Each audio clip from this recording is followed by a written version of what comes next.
Welcome to the Debrief, where we talk with the Washington Examiner's top journalists about the headlines they're covering this week and where the story's going next. I'm Sarah Westwood, and I'm here today with magazine editor David Mark.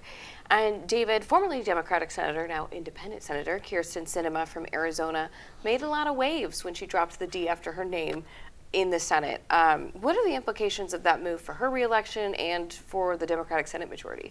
Democrats in the Senate are hoping there are not that many implications. That this basically goes along as has been proceeded up till now. Sinema, of course, was elected to the Senate in 2018. After 6 years in the House, she's up for reelection in 2024.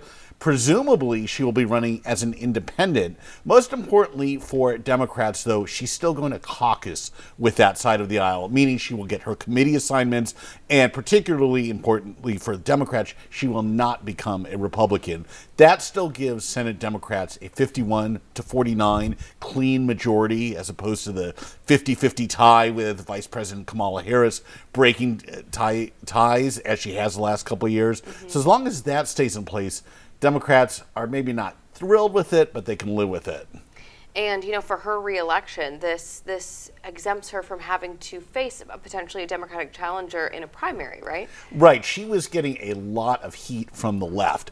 Congressman Ruben Gallego has been angling to run against her in a Democratic primary. There's another Democratic Congressman, Greg Stanton from Phoenix, who all of a sudden is making noises about jumping in. This would exempt her from a Democratic primary, but it's also really hard to run successfully as an independent. You still need that party base. Either party base is going to give you 40 to 45% of the votes. Doesn't mean she couldn't win, but it's going to be more of a challenge for her. Another Senate Democrat who's potentially going to face a challenge getting reelected, Joe Manchin in West Virginia.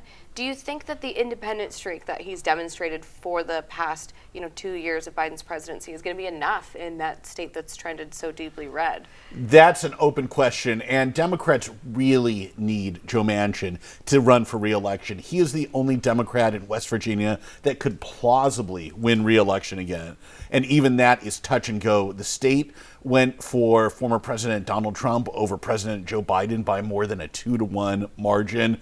He's been a former governor. He's a longtime elected official there. No assurance he's going to win, but he's the only Democrat who can conceivably hold that for them. I think he wants to run again. It seems like all indications are going that direction, but he hasn't said so officially, so we will see.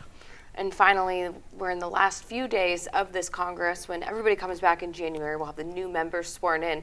What are some of the notable departures from Congress? Yeah, this is kind of a nostalgic time of the year for many on Capitol Hill. You have members of the Senate and House giving goodbye speeches.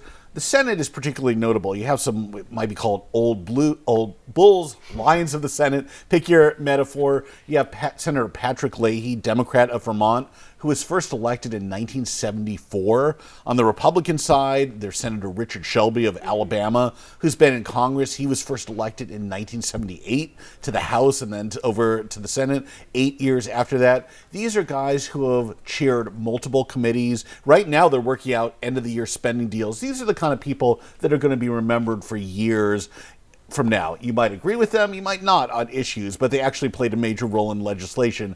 On the other side, you have what might be called one-hit wonders politically, like outgoing Congressman Madison Cawthorn, Republican from North Carolina. He was defeated in a Republican primary earlier this year. He's best known for some of his antics for what's allegedly some online fraud and some campaign finance shadiness, a bunch of other things. He basically came to Congress as a 25-year-old to be a television star. Didn't work out very well for him. Now he's about to be a former congressman at age 27.